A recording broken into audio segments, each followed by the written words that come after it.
Hello বন্ধুরা, আসসালামু আলাইকুম। আজকে আমরা দেখব কিভাবে খুব সহজে কম সময়ের মধ্যে মোবাইল দিয়ে ফেসবুক বা ইউটিউবের থাম্বনেইল তৈরি করা যায়। তো চলুন দেরি না করে শুরু করা যাক আজকের ভিডিও।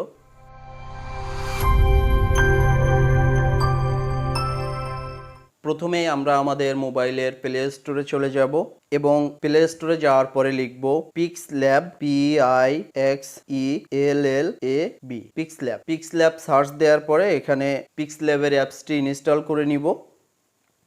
অ্যাপসটি ইনস্টল হওয়ার পরে আমরা এখানে ওপেনে ক্লিক করে অ্যাপসটি ওপেন করে নিব। এখানে কিছু ডিভাইস পারমিট চাইবে, পারমিটে অ্যালাউ করে দিতে হবে। অ্যালাউ করে দেওয়ার পরে দেখতে পাচ্ছেন এখানে নিউ টেক্সট একটা আইকন আছে। এই আইকনটা প্রথমে আমরা ডিলিট করে দিব, কারণ আমরা এখন কিছু লিখতেছি না। যেহেতু উপরে যে ডিলিট অপশন আছে এখানে ক্লিক করব, ক্লিক করে ওকে করে দিলাম, ডিলিট হয়ে গেল। এখন আমাদের অ্যাপসের ভিতরে কিছু ডিফল্ট ব্যাকগ্রাউন্ড আছে, অনেক ব্যাকগ্রাউন্ড আছে। আপনি চাইলে এই ব্যাকগ্রাউন্ডের উপরেই আপনার থাম্বনেইল তৈরি করতে পারেন। আমি আমার নিজের ভিডিওর থাম্বনেইল যেহেতু তৈরি করব, এজন্য আমার ভিডিও রিলেটেড যে ব্যাকগ্রাউন্ড আমি সেটা ইউজ করব। এজন্য আমি এখানে এই কর্নারে যে আইকন দেখতে পাচ্ছেন এখানে চলে যাব। যাওয়ার পরে এখানে অনেকগুলো অপশন আছে। আমি এখান থেকে ফ্রম গ্যালারিতে ক্লিক করব। ক্লিক করে আমি এখানে আমার ভিডিও রিলেটেড অনেকগুলো পিকচার আছে, আমি সেখান থেকে পানি ফলের একটা ছবি নিয়ে নিচ্ছি। এখানে অনেকগুলো ফ্রেম রেট আছে। আপনি যেরকম ভিডিওর জন্য থাম্বনেইল তৈরি করতে যাচ্ছেন, যদি শর্ট ভিডিওর জন্য করে থাকেন তাহলে 9.60 আছে এখানে, আর যদি লং ভিডিওর জন্য করে থাকেন তাহলে এখানে 60.9 দেওয়া আছে। আপনি এটা ক্লিক করবেন। ক্লিক করার পরে আপনি এখান থেকে প্রয়োজন মতো ক্রপ করে নেবেন। আমি যেহেতু ইউটিউবের জন্য থাম্বনেইল তৈরি করব, সেহেতু আমি এখানে 60.9 দিয়ে দেব। দিয়ে এখানে টিক চিহ্নতে ক্লিক করে দিব। আমার ব্যাকগ্রাউন্ড নেওয়া হয়ে গেল। এখন আমি এর উপরে আরো একটা ছবি অ্যাড করতে যাচ্ছি। অ্যাড করার জন্য মাঝখানে যে আইকনটা দেখতে পাচ্ছেন একবারে মিডিলে, এটাতে ক্লিক করব। ক্লিক করার পরে এখানে ইম্পোর্ট পিকচারে ক্লিক করব।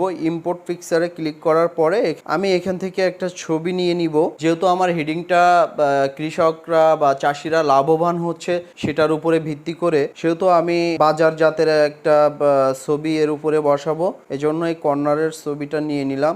এটা আমি রাউন্ড করে ক্রপ করতে চাচ্ছি। আপনারা চাইলে স্কোয়ার শেপ দিতে পারেন, রাউন্ড শেপ দিতে পারেন। রাউন্ড শেপ দেওয়ার জন্য এখানে কর্নারে গোল এই আইকনটিতে ক্লিক করব। করে আমি আমার ইচ্ছা মতন এখান থেকে ক্রপ করে নেব। যেহেতু আমার এই ভিডিওর কোনো ছবি উঠানো ছিল না, এজন্য আমি আমার ভিডিও থেকে স্ক্রিনশট নিয়ে এই থাম্বনেইলটা তৈরি করতেছি। যাই হোক, ক্রপ করা হয়ে গেলে আমরা এখান থেকে টিক চিহ্নে ক্লিক করে দিব।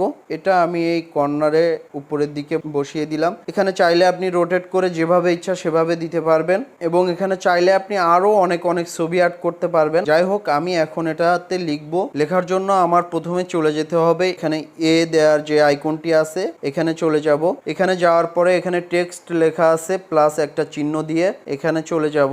যাওয়ার পরে দেখতে পাচ্ছেন এখানে কর্নারে নিউ টেক্সট একটা আইকন চলে আসছে। তো লেখার জন্য এখানে এডিট আইকনটিতে ক্লিক করব। এডিট আইকনটিতে ক্লিক করার পরে আপনারা দেখতে পাচ্ছেন এখানে নিউ টেক্সট লেখাটাই চলে আসছে ডিফল্ট হিসাবে। আমরা আমাদের মতো করে লিখব। আমি এখানে লিখতেছি পানি ফল চাষে সফল সাতক্ষীরার চাষিরা। লেখা শেষ। এখন আমি এটা ওকে করে দিলাম। ওকে করে দেওয়ার পরে আমরা প্রথমে আমাদের এই ফন্টটা চেঞ্জ করে নেব, কারণ এটা একটা ডিফল্ট ফন্ট হিসেবে আছে। ফন্ট চেঞ্জ করার জন্য আমরা চলে যাব AB ফন্ট লেখা যে আইকনটি আছে এই আইকনটিতেই চলে যাব। আইকনটিতে চলে যাওয়ার পরে দেখতে পাচ্ছেন এখানে উপরে আমি যে লেখাটি লিখেছি এটা উপরে আছে। বিভিন্ন কোয়ালিটির ফন্ট এখানে আছে, আর এখান থেকে আপনি যখন ফন্ট চেঞ্জ করবেন তখন উপরে চেঞ্জটা দেখাবে। এজন্য আপনি সুবিধা মতো আপনি দেখে নিতে পারবেন ফন্টটা আসলে কেমন হচ্ছে। তো আমি এখান থেকে একটা ফন্ট আমি দেখতেছি। তাছাড়া আপনারা এখানে ফন্টে আপনি নিজের মতো করে ফন্ট, বাংলা ফন্ট অ্যাড করতে পারবেন, সেটা আমি পরবর্তী ভিডিওতে দেখাবো ইনশাল্লাহ। যাই হোক, আমি একটা ফন্ট চুজ করে নিলাম। লেখাটা এদিক ওদিক হয়ে আছে, এজন্য অ্যালাইন করে নিব। অ্যালাইন করার জন্য এখানে যে অ্যালাইন আইকনটিতে ক্লিক করব। অ্যালাইন আইকনটিতে ক্লিক করে আমি এটা মিডিল করব। যেহেতু মিডিলে ক্লিক করলাম, লেখাটাকে অ্যালাইন করে নিলাম। এখন আমি কালারটা চেঞ্জ করে দিব। কালার চেঞ্জ করার জন্য এখানে অনেকগুলো কালার আছে। তাছাড়া এখানে গ্রেডিয়েন্ট কালারও আছে, গ্রেডিয়েন্ট কালারও দেওয়া যেতে পারে। যে কালারটা আসলে ভালো লাগবে সেটাই দিয়ে দিবেন। আমি এখান থেকে গ্রেডিয়েন্ট কালারই দিচ্ছি। দেওয়ার পরে এখানে আমরা স্টক দিব। স্টক না দিলে লেখাটা আসলে স্পষ্টভাবে বোঝা যাচ্ছে না, এজন্য এই স্টক আইকনটিতে ক্লিক করব, এনাবেল করে দিব। দেখতে পাচ্ছেন এখানে কালার চলে আসছে। এখানেও গ্রেডিয়েন্ট এবং নর্মাল দুটো কালারই আপনি পাবেন। এখান থেকে আমি হোয়াইট কালারটা দিচ্ছি এবং এখানে স্টক 4% দেওয়া আছে, আমি আরো একটু বাড়াই দিচ্ছি। আপনারা অবশ্যই চ্যানেলটি সাবস্ক্রাইব করে দিবেন, এরকম নতুন নতুন আরো ভিডিও আপনাদের সামনে নিয়ে আসবো ইনশাল্লাহ। এবং কোথাও যদি সমস্যা মনে হয় অবশ্যই কমেন্টে জানাবেন, আমি অবশ্যই রিপ্লাই দেব। যাই হোক, আমরা এটা চাইলে আরো অনেক কিছু কাস্টমাইজ করতে পারি, আরো ছবি অ্যাড করতে পারি। আপনি একটা অ্যাপসের মধ্যে যে যত কাজ করবেন তত শিখতে পারবেন। বেসিকগুলো আমি দেখাই দিলাম। এই মোটামুটি আমাদের থাম্বনেইল তৈরি হয়ে গেল। এখন এটা আমরা এক্সপোর্ট করব। এক্সপোর্ট করার জন্য এখানে উপরে যে সেভ অ্যাজ ইমেজ এই আইকনটিতে ক্লিক করব। সেভ অ্যাজ ইমেজে ক্লিক করার পরে দেখতে পাচ্ছেন ডিফল্ট হিসেবে যা যেভাবে আছে এইভাবেই থাকবে।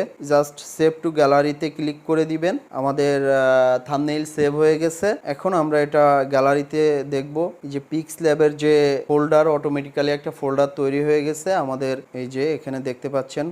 যাই হোক, এই ছিল আজকের ভিডিও ভালো লাগলে অবশ্যই লাইক কমেন্ট শেয়ার করবেন এবং চ্যানেলটি অবশ্যই সাবস্ক্রাইব করবেন। ধন্যবাদ সবাইকে। আসসালামু আলাইকুম।